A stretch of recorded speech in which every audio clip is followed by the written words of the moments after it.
Shalom, tubahaye karibu kuri Senga Ubohoke. Imana y'amahoro ibahe umugisha.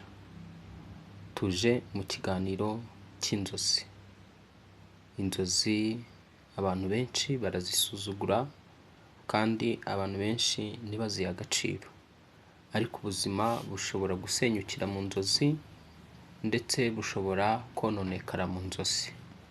Muri ziriya nzozi urota ushobora gutezwa indwara biciye mu nzozi, ushobora kwangirizwa destination yawe biciye mu nzozi, ushobora kwirukanwa mu kazi biciye mu nzozi, ushobora kumanurwa mu ntera biciye mu nzozi, ushobora no kuzamurwa nanone biciye mu nzozi. Mu nzozi ushobora gutandukanywa n'umufiyanse wawe, mu nzozi urugo rushobora kurusenyukiramo, mu nzozi bizinesi yawe yamanuka igakubitwa hasi rwose igasenyuka, mu nzozi wapfa biciye mu nzozi. Ni byiza gusobanukirwa inzozi. Impamvu mvuga ibi ngibi ku bakunze kunkurikirana, mubyibuke ko mu nzozi niho umwami Nebukadinezari yarose igiti kinini cyane cyaganaga mu bushorishori. Noneho ngo icyo giti cyari kirekire gifite amashami menshi, ngo aza kubona cyangwa se yumva ijwi rivuga ngo nigitemwe, nikimara gutemwa ariko igishyitsi cyacyo kigumeho, hanyuma ngo bakizirike iminyururu, kijye kigira gute, kijye gitonda ikime kivuye mu ijuru, kimare ibihe 7 ariko bimeze. Mwibuke ku basomyi ba Bibiliya, izo nzozi umwami amaze kuzirota zamuhagaritse umutima. Wowe udukurikirana uramutse urose igiti, wakumva ko igiti ari ibintu bisanzwe, kumva icyo giti kivuga wowe utazi ko kiri kuvuga wowe. Mu nzozi z'umwami Nebukadinezari byarangiye igiti gisobanuye we, cya giti. Noneho sasa igihe yabonaga bavuga ko kigomba gucibwa, niwe wagombaga gucibwa ku ngoma, akamara ibihe 7 cyangwa imyaka 7 ari mu ishyamba, arisha nk'inka, abayeho nk'inyamaswa, imvura imunyagira. Izo nzozi zaje kuzura ku buzima bwe. Ni ukuvuga ngo rero nawe hari inzozi zishobora kuzura ku buzima bwawe kuko uba utazihaye agaciro, kuko uba utaziteje, zaba mbi zaba nziza zibasha gusohora. Tuje rero kubabwira ku nzozi zo kuba warota urimo urirukanka, ukabona hari abantu bakwirukankana, ukirukanka, rimwe na rimwe ukava mu nzozi bari bagiye kugufata, ugahita ushiduka, kandi abantu bakwirukankanaga ubona barashaka kukugirira nabi, ntabwo bazi. Wowe ukirukanka ubahunga utabazi cyangwa se unabazi. Noneho ugashiduka ukuye mu nzozi, ugashiduka ugahita ukanguka. Muri kwa gukanguka ubwoba bwari bwinshi, ariko wabonaga haburagaho gato ngo bagufate. Ese izo nzozi zisobanura iki? Izo ni inzozi za mbere tugiye gusobanura. Kurota bakwirukankana. Hari abantu bakwirukankana uri guhunga, wirukanka cyane, ukabona bagiye kugufata, ugahita ushiduka ukava mu nzozi. Izindi nzozi turi buze gusobanura ni inzozi zo kubona inzoka, hari inyamaswa nabwo irimo irakwirukankana, hari nk'inka irimo irakwirukankana ishaka kukwica, ugahita ushiguka ukava mu nzira yari igiye kukwica. Cyangwa se ukaba warota hari ikintu kikurya, hari umuntu wagutera, wagutema, cyangwa se akagutera icyuma, cyangwa se akagira ikintu cyose kikwinjira, cyangwa ugaterwa urushinge. Ni inzozi 3 tugiye gusobanura: guterwa urushinge mu nzozi, cyangwa guterwa icyuma, cyangwa gutemwa mu nzozi, ariko ntupfe guterwa icumu cyangwa se guterwa icyuma cyangwa se guterwa urushinge ugahita uva mu nzozi. Bisobanura iki? Noneho nyuma y'ibyo bintu ubirose, ese nyuma yaho ukora iki nyuma yo kurota? Mbere rero yo kugira ngo twinjire mu nzozi, reka tubanze dusenge. Mana nyir'icyubahiro, uri umuremyi w'ijuru n'isi, usura abo mu isi. Ijambo riravuga ngo Uwiteka umwana w'umuntu ni iki ko umwibuka ukamugenderera? Ni wowe Mana igenderera abantu bashyizweyo, abantu basinziriye, ukabibuka, ukamanurwa no kugira ngo ubereke ibiriho, ibizababaho ndetse n'iby'igihe gishyize kera, cyane cyane ku byo baba bibaza no ku byo baba batekereza. Ugafata ibyemezo byo kuza ukabasura, ukabaganiriza. Kandi Uwiteka tuzi yuko no mu kindi gice umwanzi nawe Satani basha kwinjirira abantu basinziriye, kuko Yesu Kristo wavuze ko ubwami bw'ijuru bugereranywa n'umuntu wabibye imbuto nziza mu murima we, ariko abantu basinziriye umwanzi nawe araza abiba imbuto ze aragenda. Watwigishije ko iyo abantu basinziriye Satani nawe abasha kuza kubiba urukungu mu murima wari mwiza. Tuje imbere y'amaso yawe, manura umwuka wawe wera usobanurira aba bantu baje kuri senga ubohoka, kugira ngo ibibabaho, ibyo banyuramo, ibyo bacamo, ibyo bahura nabyo mu nzozi zabo, buri wese abashe gusobanukirwa. Mu izina rya Yesu Kristo, umwuka wera manukira njye, koresha akanwa kanjye, koresha ubwonko n'umutima, uhishure kandi usobanure bimwe mu mayobera biyobera abantu. Urakoze ko umwuka wera umfashe, akanwa katakira kanjye, ijwi ritari ryanjye ribaye ryawe, kugira ngo wigishe kandi usobanurire aba bantu inzozi zabo, kuko gusobanura ari ukwawe, kuvuga kukaba ukwacu, gusobanura kukaba ukwawe. Urakoze ko ubyumvise, uhabwa amashimwe n'icyubahiro ibihe byose, mu izina ry'uwambwe agapfa akazuka, ari we Yesu Kristo dukirizwamo, dusenze twizeye, amina.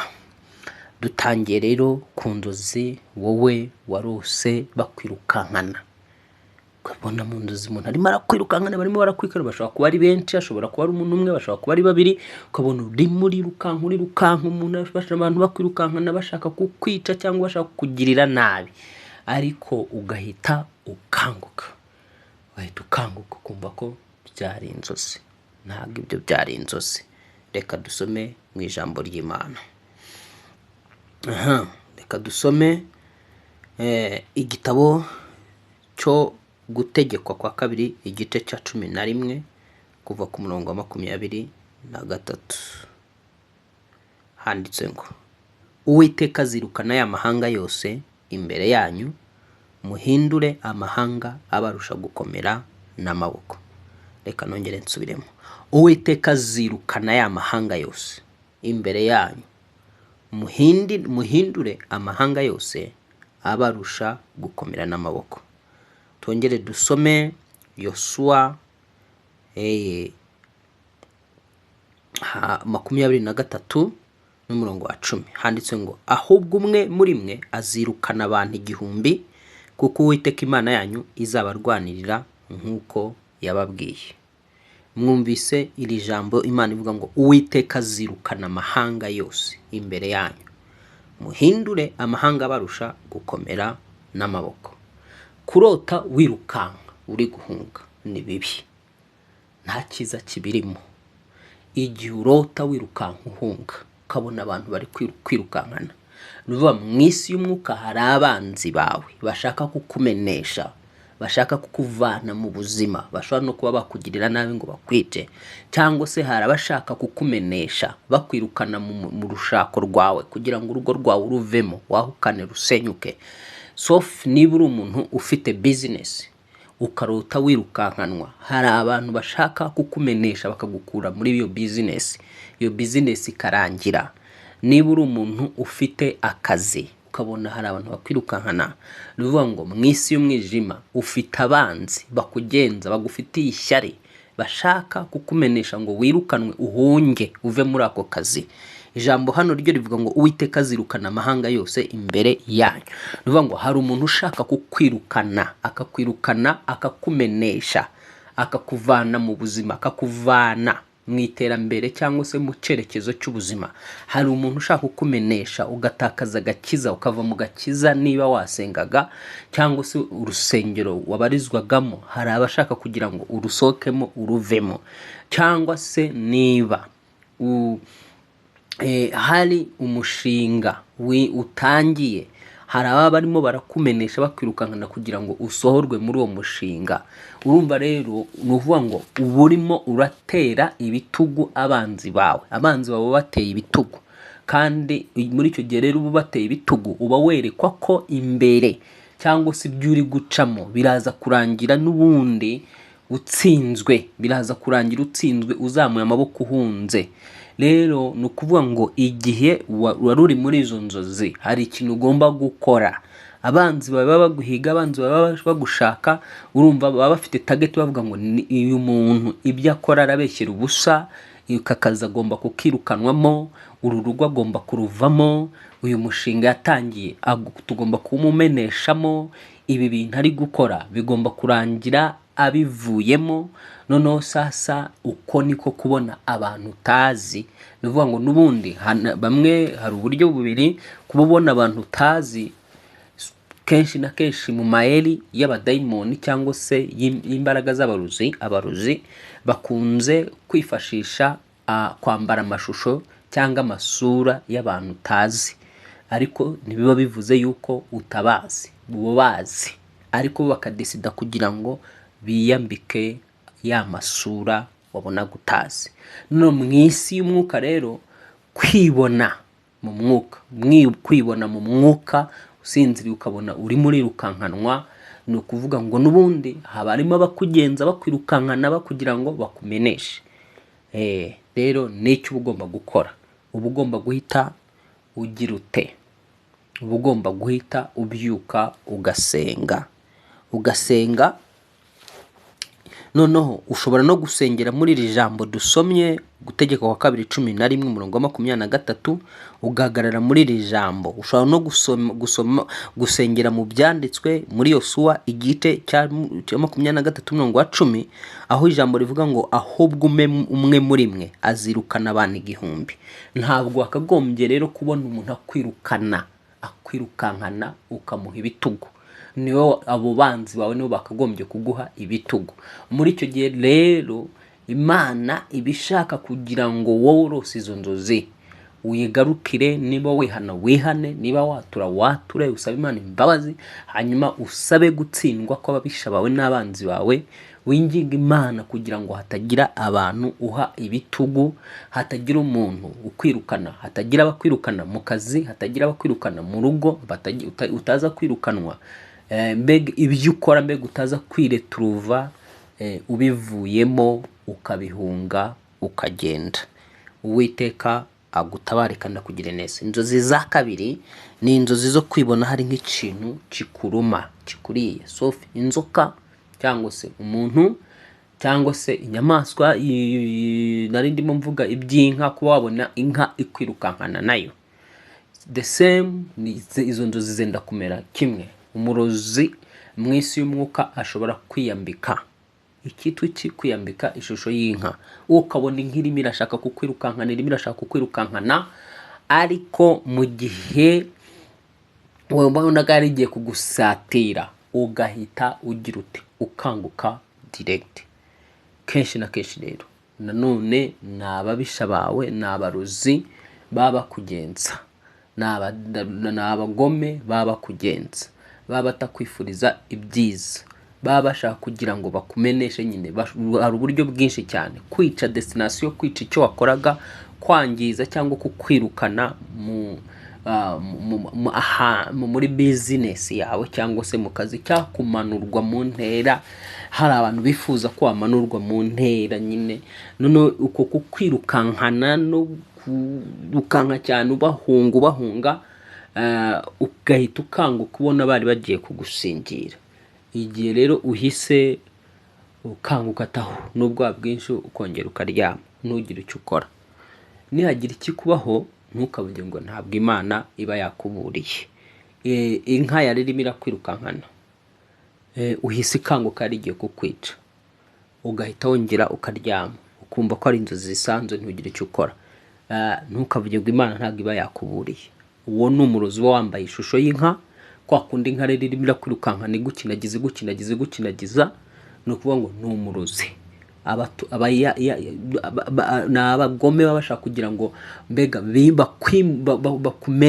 bakumeneshe mu byo wakoraga, ibyo wakoraga byange, ubivemo, ubireke, ubihunge. Niba wari urimo uracuruza ubucuruzi runaka, ubuvemo, ubuhunge, nyine wirukanka uhunge icyo wakoraga, uhunge icyo wari urimo, uhunge urugo, uhunge urusengero wabarezwagamo. Ruvuga ngo hari ikintu mu isi y'umwuka umurozi aba ashaka kugira ngo agutandukanye nacyo, ukive mu gihunge. Niba ari umufiyanse, utandukane nawe, umuhunge, mbega utandukane nawe. Izo ni bwo busobanuro mu ncamake bwo kurota uri kwirukanka uhunga abantu bashaka kugira gute, ubona bashaka kugira nabi. Nanone nabwo busobanuro nanone ubwo bwo kuba wabona nanone inka ikwirukansa, ukabona yari igiye kukwica, ugahita ukanguka. Inzozi za gatatu ni inzozi zo kubona hari ikintu kikuruma, cyangwa se inyamaswa ikuruma, cyangwa se wenda umuntu agutera urushinge cyangwa agutera icumu, ugahita ukanguka ariko ntupfe. Izo ni inzozi zindi zifite ubundi busobanuro bwazo. Mu mwuka rero sasa y'ibyo bintu bibayeho, abanzi mu isi y'umwuka, ugaterwa icumu, ugaterwa icyuma, rimwe na rimwe ukava amaraso. Mu isi y'umwuka ni bibi cyane, ukabona uvuye amaraso. Ni ukuvuga ngo abanzi bawe baba baguhega bakugenza, ndavuga bakonikoni, abarozi. Icyo gihe winjira mu isezerano nabo. Amaraso niyo bugingo. Igihe amaraso yamenetse, ni ukuvuga ngo ahita amanurwa ku bicaniro by'abarozi, bakazirika ubugingo bwawe cyangwa bakazirika imibereho yawe. Aho rero ushobora guhura n'akaga k'ubukene budacika, ushobora guhura n'indwara zidakira, ushobora guhora ugasanga uhuye n'ibibazo bigenda byisukiranya, kuko mu isi y'umwuka haba habayeho iki? Haba habayeho kumeneka kw'amaraso yawe. Ndavuga umuntu warose bamutera icyuma, amaraso akameneka, cyangwa se umuntu warose asitara wenda se nabwo amaraso akameneka, akabona amaraso amuvuyemo, cyangwa se akarumwa n'ikintu icyo ari cyo cyose akabona hari amaraso. Mu isi y'umwuka rero bivuga ngo ayo maraso arafatwa. Abanzi baba bamwirukankanaga bafata ya maraso mu isi y'umwuka. Mu isi y'umwuka n'uvuga ngo ukisanga amaraso yawe atwawe ku gicaniro mu isi y'umwijima. Noneho ukindizwa mu isezerano ry'ibibazo bidacika, isezerano ry'abadayimoni, isezerano ry'ubwami bw'umwijima. Noneho ugasanga impamvu ikibazo urwana nacyo kugira ngo kirangire, ukabona ntikirangira, ntikivaho, ntigicika. Ikibazo cyose ubona kitavaho, kitarangira, ni ukuvuga ngo inyuma yacyo kiba hari isezerano rigisunika, rigitiza umurindi. Rero sasa icyo uba ukeneye nawe ni amasengesho yo kwitandukanya n'izo nzozi uba ubonye z'umuntu, z'icyo cyuma utewe, ugasenga uvuguruza ibikubayeho, witandukanya n'izo nzozi, witandukanya n'icyo gikomere ubonye wari ugize mu buryo bw'inzozi, ukibohora, ugakoresha amaraso ya Yesu Kristo, witandukanya n'aya maraso uvuye muri za nzozi zawe, ugakoresha ijambo ry'Imana, ibyanditswe byera. Mwumvise yuko hari icyigisho twigishije kigaragaza intwaro nke rutura umuntu akoresha agahabya abarozi, agahabya abadayimoni, agahabya imbaraga z'umwijima. Utaracyumvise agenda gicyumve, kiri ahangaha kuri Senga Ubohoke, wumve ibyo wakoresha kugira ngo usenyagure ibyo biba bigukoreweho, ushwanyuze ibyo biba bikubayeho mu isi y'umwuka usinziriye. Ibuka ko isi y'umwuka ari itegeka iyi ngiyi igaragara. Nta gishobora kukubaho kitabanje guturuka mu isi y'umwuka. Iyo waneshejwe mu mwuka no mu mubiri uraneshwa. Ni ukuvuga ngo rero kurota uterwa urushinge kenshi na kenshi ni ubumara abarozi baba babinjijemo.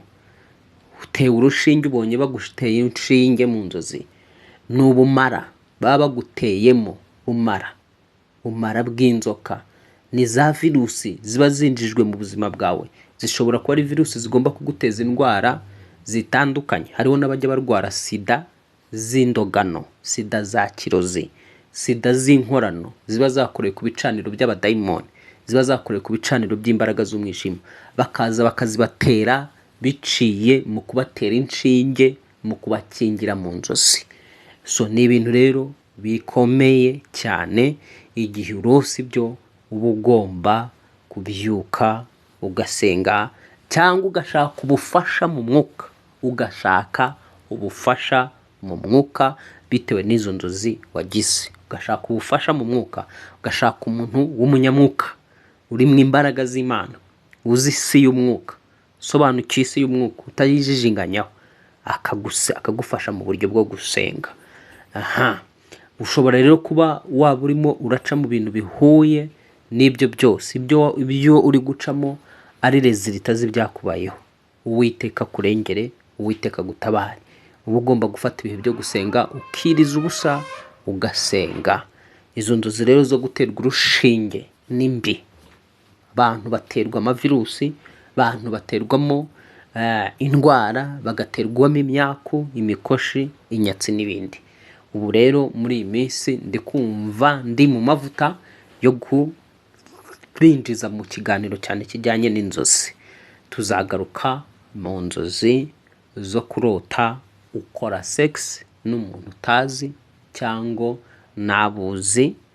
Tongere tugaruke mu nzozi zo kurota urimo uraguruka, bakwirukankanaga none ukabona uragurutse. Izo ni zo nzozi tuzagarukaho ubutaha. Noneho rero n'abandi muza hano kuri Senga Ubohoke, mujye mutwandikira inzozi mukeneye ko twakwigishaho cyangwa twasobanuraho, tuzajya tuza tuzibasobanurire. Imana y'amahoro ikugirire neza. Mu isengesho rigufi vuga uti: Mwami Yesu Kristo, ntandukanya na buri nzozi mbi zose narose, inzozi zo kuta ibitugu ababisha banjye. Ibyo ndabyanze mu izina rya Yesu. Nanze guha ababisha ibitugu mbahunga. Ijambo ryawe ryavuze yuko uzamenesha amahanga andi imbere. Ntabwo ari amahanga agomba kumenesha akanyirukankana, ahubwo ni njye ugomba kwirukankana amahanga n'ababisha banjye nkabamenesha, kuko handitswe yuko ababisha banjye bazampa ibitugu. Ijambo rivuga yuko nirukanye ababisha banjye, sinagaruka n'abarimbuye. Ndabamenagura, ndabasya, bamera nk'umukungu wo mu nzira. Aka kanya nkandagiye umwanzi wanjye ungenza, ukurikirana ubuzima bwanjye, unyirukankana, undebuzwa, umfitiye ishyari, umfitiye undyarya, utifuza kubaho kwanjye, utifuza gukomera kwanjye, utifuza gutera imbere kwanjye, utifuza kubona mva ku rwego njya ku rundi. Uwo mwanzi wanjye aho ari hose mu isi y'umwuka, yaba ari uwo mu muryango, yaba ari uwo muri famiye, yaba ari uwo dukorana, yaba ari uwo twiganye, yaba ari uwo duturanye, yaba ari uwo muri karitsiye, yaba ari uwo dusengana, uwo ari we wese mu mwuka unkurikirana, ushaka kunyirukana, kankura mu buzima, kankura mu mibereho, mu izina rya Yesu Kristo ndamwirukana, izina rya Yesu Kristo, izina rya Yesu Kristo, izina rya Yesu Kristo, ndamwirukana mu izina rya Yesu Kristo.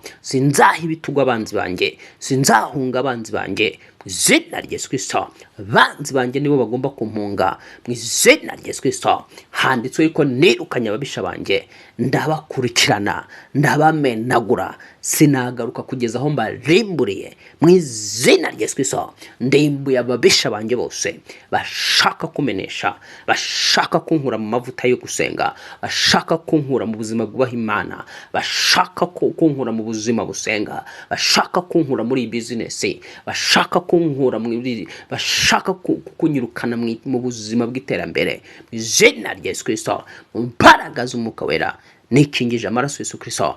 Yesu Kristo, tuma abamarayika bawe bamenesha abanzi banjye, bamenesha abashakaga kumenesha, birukana abashakaga kwirukana ubuzima, kunyirukana izina rya Yesu Kristo Imana nzima. Kandi mwami w'abami, virusi zose zaba zaratewe mu mubiri wanjye biciye mu nshinge, biciye mu itungo ryandumye cyangwa mu nyamaswa yandumye, mu izina rya Yesu Kristo, mu izina rya Yesu, virusi ndazihandura, nitandukanyije na buri sezerano ryose ninjijwemo kubw'amaraso yavuye mu nzozi. Katika jina Yesu nyatesheje agaciro, ndamenagura isezerano ry'abazimu, ndamenagura isezerano ryakomeza ibibazo ku buzima bwanjye, ndamenagura isezerano ryakomeza intambara ku buzima bwanjye mu izina rya Yesu Kristo usumba amazina yose. Isezerano ry'abaruzi, isezerano ry'ubukene, ry'igisuzuguriro, iry'ubwoba, iry'ibyaha, iryo kubatwa n'imbaraga za Satani, ndarimenagura mu izina rya Yesu Kristo. Ndi mu isezerano ryakomejwe n'amaraso Yesu Kristo, isezerano ryo kugirirwa neza n'Imana ryakomejwe n'amaraso Yesu Kristo. Ndi mu isezerano ryakomejwe n'amaraso Yesu Kristo ryo gutera imbere, iryo kwaguka, iryo kuba umuntu ukomeye, iry'ubugingo buhoraho mu izina rya Yesu. Niryo sezerano mpagazemo ryakomejwe n'Umwami Yesu Kristo, nizeye n'amaraso ye. Urakoze Mwami, ndagushimiye ko undengeye, ndagushimiye ko untabaye. Nuhabwa amashimwe n'icyubahiro ibihe byose bidashira, mpinsinzi mu mwuka ihoraho ibihe byose.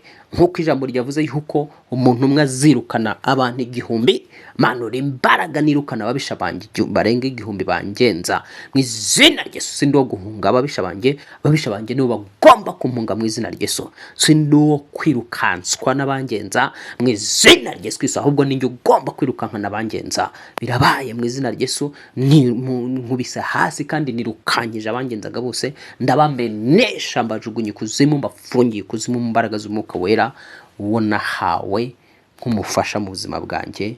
Ni mu izina rya Yesu nsabye nizeye, amina. Imana iguhe umugisha. Wowe rero wari wumvise